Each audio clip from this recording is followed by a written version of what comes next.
ஒரு கிராமத்தின் எல்லையில் யாரும் இரவு நேரத்தில் போகாத ஒரு பழைய பாதை இருந்தது.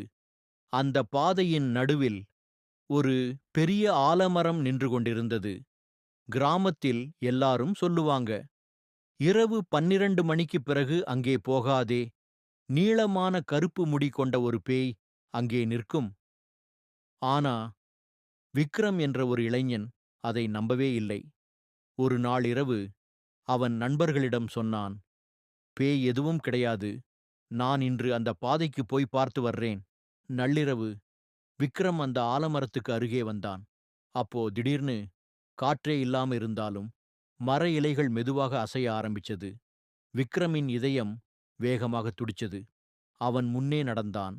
அந்த நேரத்தில் தூரத்தில் ஒரு பெண் உருவம் நின்றுகிட்டு இருந்தது. நீளமான கருப்பு முடி, முகம் முழுக்க முடி மூடியிருந்தது. அவள் மெதுவாக சொன்னாள், இங்கே யாரும் வரக்கூடாது. விக்ரம் நடுங்கினான். அவன் மெதுவாக கேட்டான், நீ யார்? அவள் மெதுவாக தலையை தூக்கினாள். அந்த முடிக்குள்ளிருந்து சிவப்பு கண்கள் மட்டும் தெரிந்தது.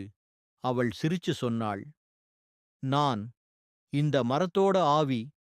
அடுத்த நொடி பெரிய காற்று வீசியது. விக்ரம் பயந்து ஓடினான். அடுத்த நாள் காலை அந்த பாதையில் விக்ரமின் மொபைல் மட்டும் கிடந்தது. ஆனா அந்த ஆலமரத்துக்கு கீழ புதிய ஒரு உருவம் நின்றுகிட்டு இருந்தது. நீளமான முடி, முகம் முழுக்க முடி மூடி. இப்போது அது விக்ரம்தான்.